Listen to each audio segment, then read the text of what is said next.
My name is Sophia. I was 16 years old when this story began. I lived in a small town near New York City called Maplewood Hills. It was a quiet place with green hills, little shops, and one big school where all the students went. That year, I started grade 10. We had a new teacher for literature. His name was Mr. Daniels. He was only 25 years old, but he looked very mature. He had dark blonde hair, wore glasses, and always carried a brown leather bag. He dressed simply, a clean white shirt and sometimes a dark blue sweater. He looked calm and kind. His eyes were green, and when he smiled, they looked warm, like sunlight. All the girls in my class noticed him on the first day. Some whispered and laughed during the lesson. They tried asking silly questions just to talk to him. One girl dropped her pen 3 times on purpose just to make him look at her. But Mr. Daniels was always polite. He never got angry, and he never acted differently. He only talked about the lesson and focused on teaching. I also liked Mr. Daniels. I liked him very much. But I never joked with him or asked strange questions. I wasn't brave like the other girls. I was quiet, and I always sat in the second row near the window. I listened to him carefully. Every time he read something from a book, his voice made me feel peaceful. I loved reading, and Mr. Daniels made every story sound special. He was a great teacher. He didn't just ask us to read. He explained the meaning behind the words. He told us why the writer used certain sentences and why a poem felt happy or sad. He asked us to write what we felt after reading a story. I loved that. I always wrote my best, hoping he would notice, and he did. After class, he sometimes gave me back my paper and said, "Good work, Sophia." Just those words made my heart feel light. Sometimes he smiled at me in the hallway.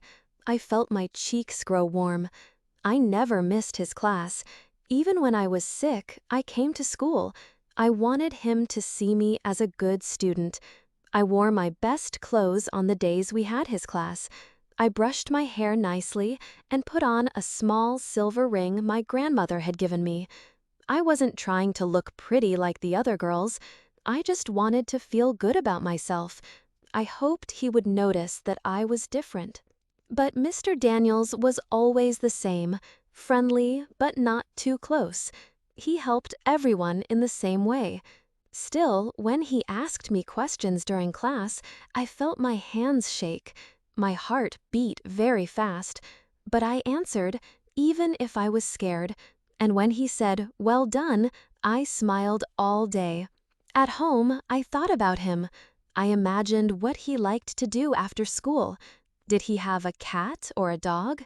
Did he listen to music or read in the evenings, like me? I didn't know, but I wanted to find out. One day, by accident, I saw him at the grocery store with a basket full of fruit and bread. He smiled at me and said, "Hello, Sophia. Doing some shopping?" I said yes and smiled back. My hands felt cold, but I was happy the whole day after that. A week later, I saw him again in town. He was coming out of a small bookshop. He was with a man around the same age. I guessed it was his friend. They were laughing. When Mr. Daniels saw me, he waved and said hello. I waved back. I watched him walk away. I felt a strange feeling in my chest. I didn't want to see him with anyone else. Soon, the school year moved on. The leaves turned brown, and the wind became cold. We had a school festival, and Mr. Daniels was there too. He helped at the bookstall. I went there and bought a small storybook. He looked at the cover and said, "Good choice." I smiled and felt like I was floating. But I still couldn't talk to him like the other girls. I didn't know what to say. I only said, "Thank you," and walked away. Later, I thought of many things I could have said, but it was too late. I just kept writing good essays and finishing my homework on time. Mr. Daniels gave me high grades in literature. He often wrote, "very thoughtful" or "well done" on my papers. I kept them in a box under my bed. I read them again and again. Winter came. It snowed in Maplewood Hills, and school was closed for a few days. I stayed inside, reading books and thinking about Mr. Daniels. I even dreamed about him. Sometimes, in my dreams, we were walking in the snow, talking about stories and poems. When school opened again, he was still the same, calm, focused, and kind. And I was the same, quiet, shy, and full of secret feelings. I never told anyone, not even my best friend. I knew people would laugh or say it was silly, but it didn't feel silly to me. Then, one day, something changed. It was the last day before spring break. After class, Mr. Daniels told us he had some news. He was leaving our school. He had gotten a teaching job at a university in another city. The class went quiet. Some girls looked very sad. One of them even cried. I felt frozen. I couldn't move. I just sat there, looking at him. He smiled and said he enjoyed teaching us and wished us all the best. When class ended, I walked out slowly. I didn't want to leave. I walked to the garden behind the school and sat on a bench. The trees were still bare and the ground was wet. I looked at the sky and felt like I had lost something important. That evening, I walked around my neighborhood. I didn't know why, but I kept walking until I reached a quiet street. I looked around and saw a small white house with a garden. I had passed it before, but now I knew it was his house. I stood across the street and looked at the window. The light was on. I saw a shadow move inside. Maybe it was him. I didn't wait long. I turned and walked back home. That night, I couldn't sleep. I thought about all the classes, the stories we read, the times he smiled at me, and how he was leaving. My chest hurt. I didn't know if I would ever see him again. I didn't say goodbye. I couldn't. It felt too hard. Before I share the rest of my story, I want to ask you something. Where are you listening from? It gives me strength to know someone is hearing my words, someone who understands me. Please tell me in the comments. I would really love to know. After Mr. Daniels left Maplewood Hills High School, everything felt different. I still went to school every day, but I was less excited. Literature class was not the same anymore. The new teacher was fine, but I didn't feel anything special. I missed Mr. Daniels' voice, his smile, and the way he explained stories. For many weeks, I kept thinking about him. Sometimes I passed by his old house on my way home, but the lights were off. A new family had moved in, and I felt strange. It was like the old memories were slowly fading. Time moved forward. Summer came and school ended. I started preparing for my university entrance exams. I wanted to study English literature. I spent most of my time reading books, writing essays, and practicing grammar. My parents were very supportive. They said I had a good chance of getting into a university in the city. I also joined a private English class in town. It was for students who wanted extra help for the entrance exam. The class was small, only 8 students. We met twice a week in the evening. The lessons were held in a quiet building not far from the train station. On the first day, I walked into the room and sat down quietly. I opened my notebook and looked around. A few other students were already there. Then the door opened, and the teacher walked in. My heart almost stopped. It was Mr. Daniels. He looked surprised too when he saw me, but then he smiled and said, Welcome, everyone. I'm Mr. Daniels, and I'll be your teacher for the next 6 months. I could not believe it. He was really there, just a few feet away from me. He looked a little different. His hair was shorter now, and he wore a dark jacket, but his kind green eyes were the same. My hands felt cold again, just like before. After class, he came up to me. "Sophia," he said, "it's good to see you again. You've grown." I smiled. "I didn't expect to see you here," I said. "I moved back last month," he replied. "I missed teaching high school students, so I decided to return." We didn't say much more, but that short talk made me feel warm inside. The next few weeks passed quickly. I worked very hard in his class. I answered questions, completed every assignment, and stayed after class to ask about difficult topics. Sometimes we talked for a few minutes after the lesson. He asked me about my plans. I told him I wanted to study literature. He said that was a good choice.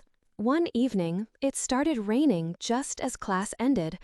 I didn't bring an umbrella. I stood near the door, looking at the street. The rain was heavy. "Do you want me to walk you home?" Mr. Daniels asked. He held a large black umbrella. I was surprised. "Are you sure?" I said. "Of course," he replied. We walked slowly through the rain. The streets were quiet. The only sound was the soft tapping of rain on the umbrella. "Do you still read a lot?" he asked. "Yes," I said, "even more than before." We talked about books, school, and the future. It was the best walk I had in a long time. After that evening, he walked me home more often. Sometimes we stopped at the park. We sat on a bench and talked about stories or music. He told me about his new job, and I told him about my dreams. We laughed. I felt like we were not just student and teacher anymore.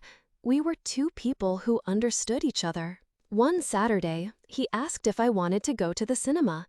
"It's an old movie, but I think you'll enjoy it," he said. I said yes.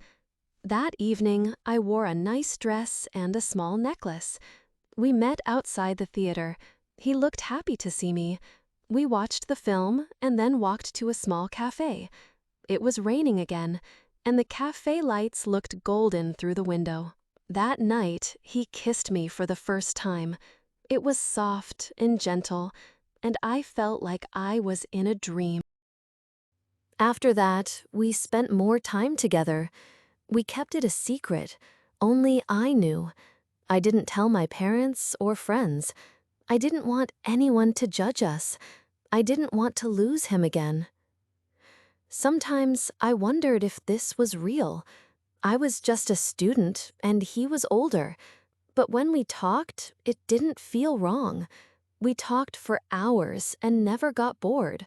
We liked the same books, the same kind of music. I felt safe with him. I felt seen. The months passed quickly. My exams were getting close, and I studied harder than ever. Mr. Daniels helped me with practice questions. He gave me advice and told me to believe in myself. "You're a smart girl, Sophia. You can do this," he said once. Those words stayed in my mind. Then, one day, everything changed. It was a warm afternoon. We were sitting on a bench in the park. He looked serious. I knew something was wrong. "I need to tell you something," he said. "I got a job offer." I looked at him. "Where?" "In the United States. A school in Boston wants me to teach literature. It's a big opportunity." I didn't speak. I just looked at the trees in front of me. "I haven't said yet," he added, "but it's a good chance for me." I felt my heart break slowly. I tried to smile, but I couldn't. "I understand," I said quietly. He took my hand. "I care about you, Sophia. You're very special to me, but this is important for my future." I nodded slowly. I didn't want to stop him. I wanted him to grow, but I also didn't want to lose him again. We promised to stay in touch. He said he would write to me. I said I would reply. The next few weeks were hard. We met a few more times. We talked, walked, and said goodbye again and again. On his last day, we met one final time. He gave me a book of poems with my name written inside. "Never stop writing," he said. I smiled and hugged him. Then he left, just like that. After Mr. Daniels left for Boston, I felt empty for a while. I still went to my English classes and studied for the university exams, but something inside me had changed. My heart felt quiet, like a song that had stopped playing. We exchanged letters at first. He wrote about his new job, the school, and the city.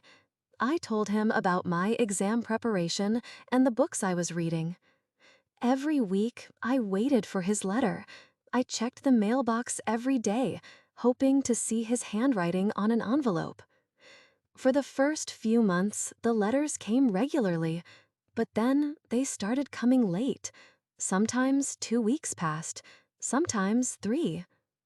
Then, one day, I didn't get a letter at all. I waited, I wrote him again, but he didn't reply for a long time. When his next letter came, it was shorter. He said he was busy, that his work took all his time. He hoped I was doing well. I read the letter again and again, but something felt different. His words didn't feel the same. They felt cold, like someone writing to a stranger. I didn't write back right away. I waited. Then I stopped writing at all. I passed my exams and got into a university in New York City. It was a big moment for me. My parents were proud. My friends were excited. But inside, I felt quiet. I carried the memory of Mr. Daniels like a closed book inside my heart. I didn't talk about it to anyone. University life was busy. I met new people, made friends, and studied hard. Slowly, the days passed, and Mr. Daniels became a memory. I still kept the book of poems he gave me. I didn't open it often, but I kept it safe on my shelf. Years passed. One evening during my last year of university, I was sitting in the library. I was tired of studying, so I opened my laptop and went to a social media site. I typed his name, James Daniels, into the search bar, and there he was. His profile picture showed him standing in front of a school building. His hair was shorter now, and he had a beard. He looked older, maybe even tired, but it was him. I didn't know what to do. I sat there for a few minutes, just looking at the screen. Then I typed a short message. "Hello, Mr. Daniels. This is Sophia from Maplewood Hills. I hope you remember me." I sent it. The next day, I got a reply. "Of course I remember you, Sophia. It's nice to hear from you. How have you been?" We talked a little online. We shared what we were doing, where we were living, and how life had changed. After a few days, he asked if I wanted to meet.